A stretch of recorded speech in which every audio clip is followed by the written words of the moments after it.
नमस्कार दोस्तों, सहस्त्र ई एजुकेशन प्लेटफॉर्म के यूट्यूब चैनल में आप सभी का स्वागत है। आज की इस वीडियो में हम लिंग और वचन से संबंधित पूछे गए प्रश्नों पर चर्चा करेंगे।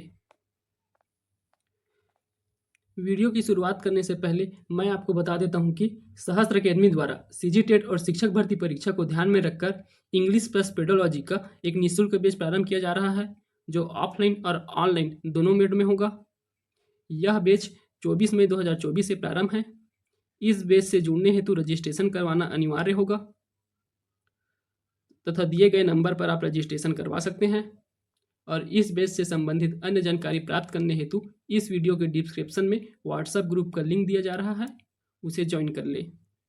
तो चलिए वीडियो की शुरुआत करते हैं। सबसे पहले हम पिछले वीडियो में दिए गए होमवर्क क्वेश्चन पर चर्चा करते हैं। तो इस प्रश्न में पूछा गया है कि दिए गए ऑप्शन में से बहुब्रीहि समास कौन सा है। तो व्यापम द्वारा इस प्रश्न का सही उत्तर जो है ऑप्शन सी निर्जन को लिया गया था, परंतु इस प्रश्न का सही उत्तर जो है ऑप्शन ए होना चाहिए पंचवटी। आइए जानते हैं कैसे। अगर हम लोग निर्जन को देखते हैं तो निर्जन जो है निर प्लस जन दो शब्दों से बना है। तो इसका अर्थ क्या लगेगा? निर मतलब बिना, जन मतलब जनता। तो बिना जनता का जो स्थान होता है उसको बोलते हैं निर्जन। तो ये जो है प्रथम पद इसका प्रधान हो गया है, क्योंकि इससे जो है इस जनता का जो है अर्थ बदल जा रहा है। तो इसमें क्या हो जाएगा? अवयवी समास। और अगर हम लोग पंचवटी की बात करते हैं तो पंचवटी का हम लोग कल एक अर्थ देखे थे कि पंचवटी का अर्थ होता है 5 वटों का समूह। तब जो है ये द्विगुणी समास था। अगर हम लोग पंचवटी को अर्थ में न लेकर के अगर इसे एक स्थान के रूप में लेते हैं, क्योंकि पंचवटी नाम से एक स्थान भी है, तब ये क्या कहलाएगा? ये बहुब्रीहि समास के अंतर्गत आएगा। तो इस प्रश्न का सही उत्तर बहुब्रीहि समास के लिए पंचवटी होना चाहिए। और यदि हम लोग दूसरे ऑप्शन नवयुवक को देखते हैं तो इसमें नव जो है विशेषण लगा हुआ है। तो जिसमें विशेषण लगा रहता है तो वो जो है कर्मधारय रहता है। अगर ऑप्शन डी को देखते हैं घर द्वार, तो घर द्वार, घर और द्वार दो अलग अलग चीज़ों को बता रहा है। तो इसमें क्या हो जाएगा? ये जो है द्वंद्व समास हो जाएगा। अब यहाँ से हम आज के टॉपिक के प्रश्नों पर चर्चा करना प्रारंभ करते हैं। तो आज का पहला प्रश्न है, हिंदी व्याकरण में कितने प्रकार के लिंग होते हैं? तो ऑप्शन ए है 4, ऑप्शन बी है 3, ऑप्शन सी है 1, ऑप्शन डी है 2। तो इस प्रश्न का सही उत्तर हो जाएगा ऑप्शन डी, 2 प्रकार के। तो सबसे पहले लिंग क्या होता है जानते हैं। तो लिंग जो है कोई संज्ञा या शब्द की जाति बताता है, और वो भी जाति कैसा कि वो जो है पुल्लिंग है, पुरुष है या फिर स्त्री है। इसी के आधार पर हिंदी में 2 प्रकार के लिंग होते हैं। तो यहाँ लिंग के कितने प्रकार होंगे? 2। एक पुल्लिंग होगा और दूसरा जो है स्त्रीलिंग होगा। और यदि हम लोग संस्कृत और इंग्लिश में बात करें तो वहाँ 3 प्रकार के लिंग होते हैं। तो चलिए अगला प्रश्न देखते हैं। अगला प्रश्न है, निम्नलिखित में स्त्रीलिंग शब्द का चयन कीजिए। ऑप्शन ए है कोदो, ऑप्शन बी है आलू, ऑप्शन सी है सरसों, ऑप्शन डी है खेत। तो ऐसे प्रश्नों को हल करने के लिए हमें क्या करना चाहिए? तो ऐसे प्रश्नों को हल करने के लिए आइए देखते हैं कैसे करते हैं। तो इसके लिए हमें कुछ चीज़ें याद रखना है। जैसे पहला है विशेषण। तो विशेषण मेथड में क्या करते हैं, हम कोई भी शब्द है उसके पहले विशेषण का प्रयोग करते हैं। जैसे विशेषण के लिए अच्छा या अच्छी, बड़ा या बड़ी, छोटा या छोटी, ऐसे ही कोई भी विशेषण का प्रयोग करेंगे जिसमें ये आ वाला आ रहा है वो क्या होगा? पुल्लिंग होगा, और जिसमें ई वाला आ रहा है वो जो है क्या होगा? स्त्रीलिंग होगा। इसके अलावा हम लोग और क्या प्रयोग कर सकते हैं? इसके अलावा हम लोग कर सकते हैं सर्वनाम का प्रयोग। तो सर्वनाम जैसे कि मेरा या मेरी, जैसे कि आपका या आपकी, ऐसे ही कोई भी सर्वनाम का प्रयोग करेंगे जिसमें आ वाला आ रहा है वो पुल्लिंग रहेगा और जिसमें ई वाला आ रहा है वो स्त्रीलिंग रहेगा। और इसके अलावा जो यूनिवर्सल मेथड है वो है वाक्य प्रयोग। तो वाक्य प्रयोग कैसे करेंगे? कोई भी शब्द दिया हुआ है उसको अपने वाक्य में प्रयोग करके देखना है कि उसका उच्चारण जो है स्त्रीलिंग की तरह हो रहा है या पुल्लिंग की तरह हो रहा है। तो चलिए अभी इस प्रश्न को हल करना प्रारंभ करते हैं। तो जैसे पहला ऑप्शन दिया हुआ है यहाँ कोदो, तो कोदो कोदो के लिए कोई वाक्य प्रयोग करके देखिए। तो कोदो जो है मोटा अनाज होता है, कोदो मोटा अनाज होता है, मोटा अनाज। तो देखिए यहाँ मोटा आ रहा है एक विशेषण, तो मोटा क्या हो जा रहा है? आ में आ रहा है, तो ये क्या हो जाएगा? ये पुल्लिंग रहेगा। और दूसरा देखते हैं आलू, तो आलू के लिए क्या लगाते हैं? आलू कैसा होता है? बड़ा बड़ा होता है, बड़ा बोलते हैं ना इसको, बड़ी तो नहीं बोलते हैं। तो आलू के लिए बड़ा प्रयोग कर रहे हैं, तो ये भी क्या है? पुल्लिंग हो जाएगा। अगर वैसे ही देखें सरसों, सरसों, तो सरसों का जैसे कि सब्जी बनता है, तो सरसों की सब्जी, तो सरसों की प्रयोग कर रहे हैं, तो यहाँ की प्रयोग कर रहे हैं, तो की किसके लिए प्रयोग करते हैं? स्त्रीलिंग के लिए, तो ये जो है स्त्रीलिंग हो जाएगा। अगर वैसे खेत को देखें, तो खेत, खेत बड़े बड़े होते हैं, तो खेत को बड़े बड़े बोलते हैं ना कि बड़ी बड़ी बोलते हैं। तो खेत के लिए क्या हो जाएगा? ये बड़ा प्रयोग हो रहा है, तो ये भी पुल्लिंग हो जाएगा। तो इस प्रश्न में क्या पूछा गया है? स्त्रीलिंग शब्द का चयन कीजिए, तो इसमें सिर्फ ऑप्शन सी सरसों जो है स्त्रीलिंग है। चलिए अगला प्रश्न देखते हैं। मोटापा और बुढ़ापा भाववाचक संज्ञा किस लिंग में प्रयुक्त होता है?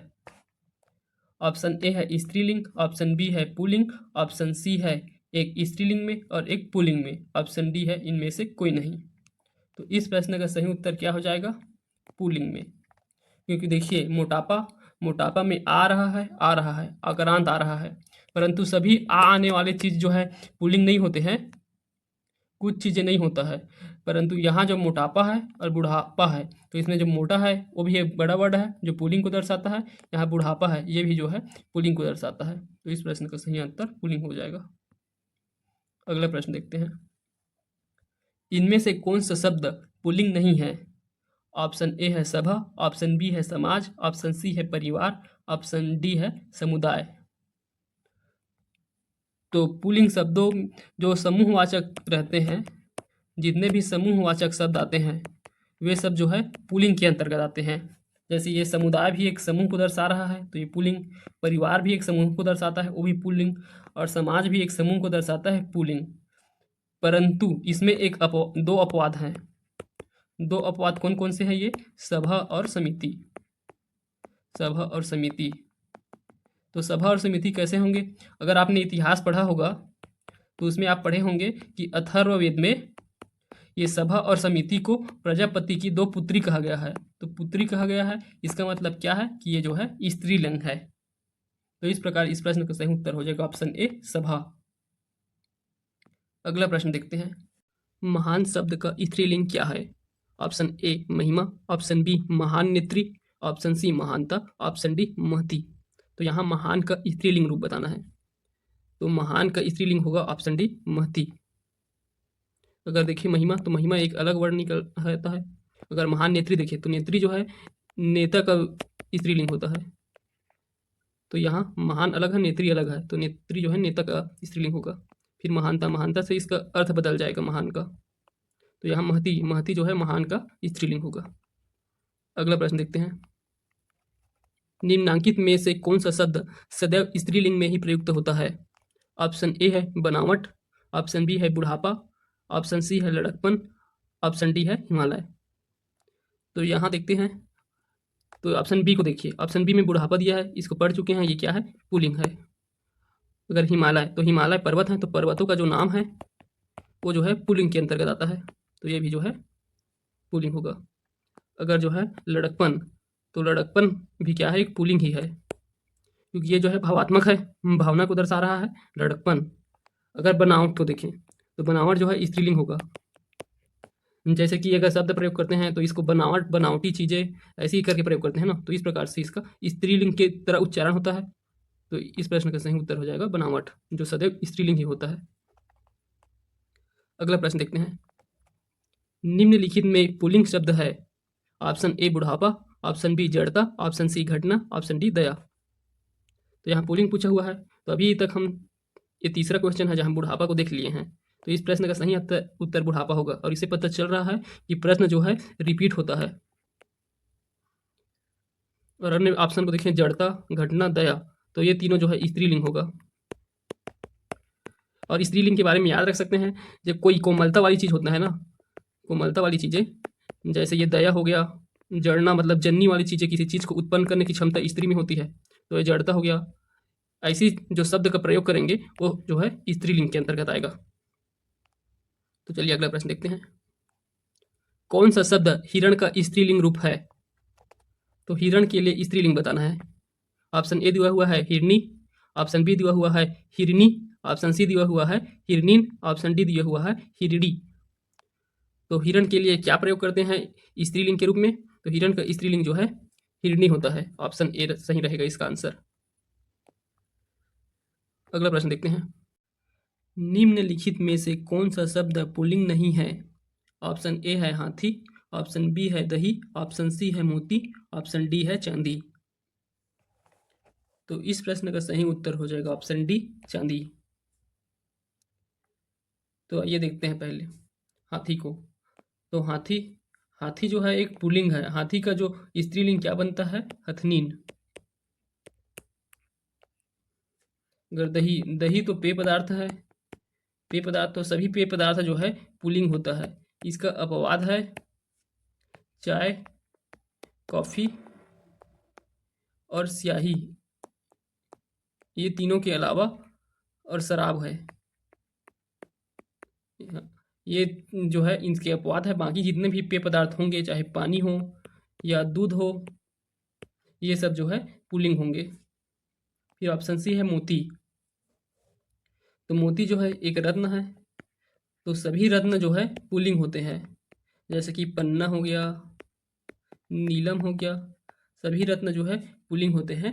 इसके सिर्फ कुछ अपवाद होते हैं, जैसे कि मणि। मणि जो है स्त्रीलिंग होगा, और एक होता है चुन्नी। ये दो रत्न जो है ये स्त्रीलिंग होते हैं। अब आता है चांदी। तो चांदी जो है एक धातु है। सभी धातु तो क्या होता है? पुल्लिंग होता है, परंतु इसमें चांदी बस जो है अपवाद है। चांदी जो है स्त्रीलिंग होता है। तो इस प्रकार इस प्रश्न का सही उत्तर हो जाएगा चांदी क्या होगा? स्त्रीलिंग होगा। अगला प्रश्न देखते हैं।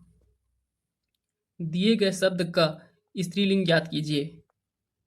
तो यहाँ दिया हुआ है नेता।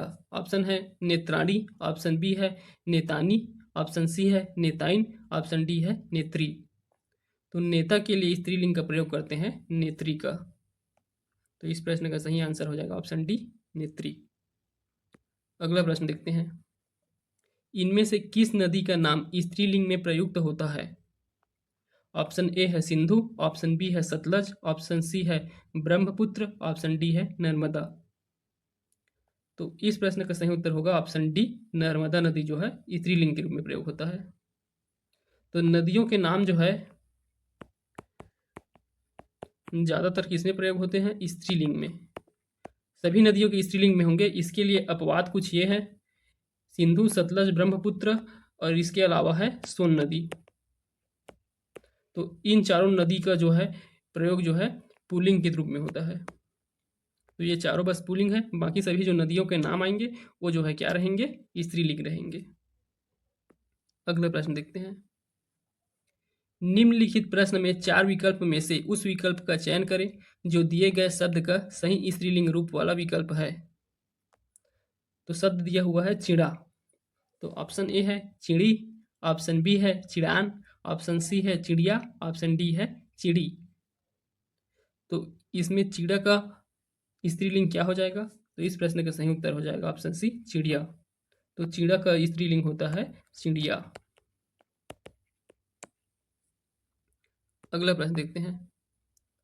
मिलन गहरी नींद में था, इस वाक्य में नींद संज्ञा का लिंग क्या है? तो नींद का लिंग कौन सा है ये बताना है हमें इस वाक्य में। तो ऑप्शन दिए हुआ है ए पुल्लिंग, ऑप्शन बी स्त्रीलिंग, ऑप्शन सी नपुंसकलिंग, ऑप्शन डी जो है उपयुक्त में से कोई नहीं। तो देखिए, अगर हम लोग इस वाक्य को ध्यान से पढ़े तो मिलन गहरी नींद में है। तो यहाँ देखिए नींद है, उससे पहले विशेषण लगा हुआ है गहरी, तो गहरी नींद विशेषण लगा हुआ है, तो यहाँ ई है। तो ई क्या दर्शाता है? स्त्रीलिंग को। अगर यहीं गहरा रहता तो क्या दर्शाता? पुल्लिंग को। तो इस प्रकार ये गहरी लगा है, तो ये जो है स्त्रीलिंग होगा। तो इस प्रश्न का सही उत्तर ऑप्शन बी स्त्रीलिंग। अब यहाँ से हम वचन से पूछे गए प्रश्नों पर चर्चा करेंगे। तो चलिए देखते हैं। यहाँ प्रश्न है, संज्ञा के जिस रूप से संख्या का बोध होता है उसे क्या कहते हैं? ऑप्शन ए है वचन, ऑप्शन बी है सर्वनाम, ऑप्शन सी है विशेषण, ऑप्शन डी है कारक।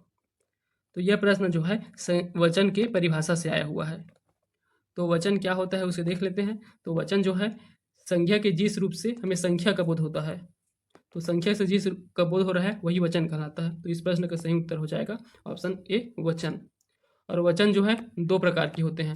पहला होता है एक वचन और दूसरा होता है बहुवचन।